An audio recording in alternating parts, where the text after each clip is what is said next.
And we're on. Hey, everybody. Welcome back to the Unpopular Playground. Thanks once again for joining us and letting us help you with your life. Today, we are going to be discussing designing your life. First, I want to introduce you once again to Jen. Hello, and Ramon. How you doing? Once again, I'm Debbie. Hi, Debbie. And today we're going to be discussing. First topic is when you wake up excited. And this is basically your purpose and why. And mine, would you like to open the discussion? All right, let's do it. I'm gonna wake up, ready to go, ready to learn and do whatever it is that you are supposed to be doing. And all right, so I like to break this down from a 30,000-foot view overall. So depending on how old you are, that know your purpose, or you're still trying to figure it out. But I think we do that throughout life anyway. If you're watching this and you're like 18 in your 20s in high school or about to graduate going to college, then you have time, first of all. I wouldn't worry too much about not know what your purpose is. I would just lean on doing what motivates and excites you. So be excited because it's a new day to do what you love doing. I would start there. I think, Jen, you might agree with that, and we'll hear your take on this in a minute. But you got to remember, too, each stage of life, your purpose or calling might change a little bit. Like when you're 18, 19, what you're supposed to be doing based on you being that stage of life and your skills and your experience will be different when you're like 30 and then so on and so on. Like I said, I wouldn't worry too much about finding out what your purpose is right away. Just start out by doing things you love. That should be enough to motivate you and keep you excited when you first wake up. What do you say, Joe? I think that's a great idea. Yeah, just like enjoy maybe hobbies, things that you're good at. I know, like, for example, my nephew is really good at baseball. And so he's played travel ball, all of these kind of things, and he's really good at it. Right now, that was his purpose. And now I think he's moving towards, he just graduated with his bachelor's in kinesiology, and now he's more interested in coaching. And so it changed that way. And as did mine. My purpose was, I didn't know what it was. I just tried to find out what I was interested in. And some of the things that I did was I tried it out. I thought I wanted to be a doctor. I thought maybe I'll be a medical assistant. I'll somehow get my foot in the door and see what that's like. And I'm glad that I did, because before I invested all that time and money into something that I discovered that I never wanted to do. I did not want that time commitment as a nurse. I never wanted to be a nurse. And all of the math required to be a doctor and the constant dealing with patients and things like that in that capacity was something that didn't excite me. And I'm glad that I did do the shadowing, the research beforehand, before investing that time and money into the schooling, to discover after all of that, that's not what I wanted to do, because that's quite a bit of time as a doctor born. But I did know from, you have to excuse the dog. So anyway, you want to know what you're doing and you want to feel good about it before you invest your time and money into something that's so expensive, especially if it involves a lot of time and money.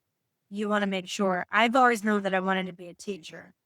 I've always loved learning. I've always loved school. So I thought, what other ways that I could stay in school and be there forever? I could be a teacher and never have to leave school. I did my research and I was a teacher's aide. I did a lot of things working up to that. And I loved teaching. What I didn't love about teaching, and I ended up getting out of it, was because of the system.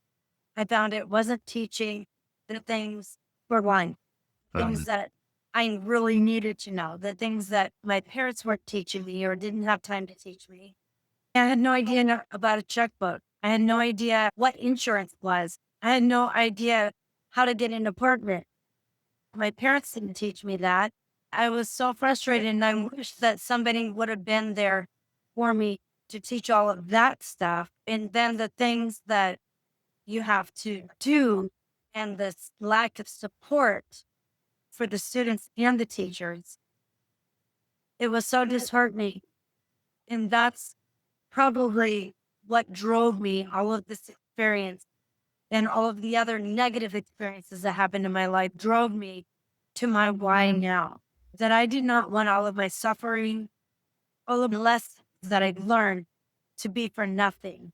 Right. And so this podcast is my why. It's what excites me to wake up every day, share the lessons that I've learned so that somebody doesn't have to waste years of their life with people who are no good for them, with careers that they will not be happy with. That's my take on it. Awesome. Say, I is my thing is when I wake up each day, I'm just grateful first off to be alive. It's like I open my eyes, it's a new day. Now I want to make this a great day for me and other people around me.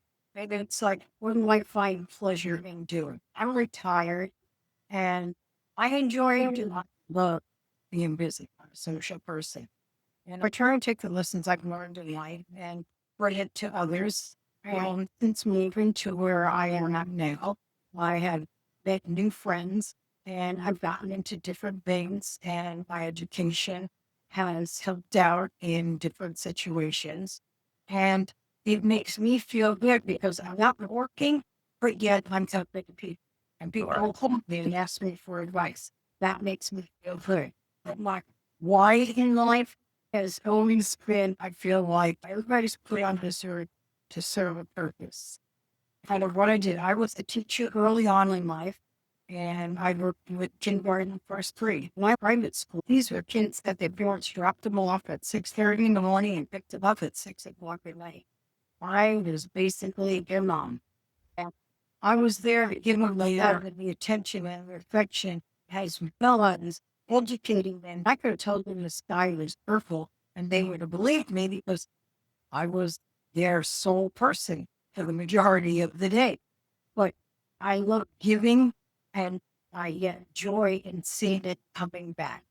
And I always thought once what I enjoy doesn't bring pleasure anymore, then I need to stop what I'm doing, figure out why. And it's for reasons that I can't change, that maybe I need to go on and find another purpose in my life. Smelling up for because I went from teaching to medical to, and then now to, I want to help other people in this capacity with all of the experience that I know and have my creative outlets as well.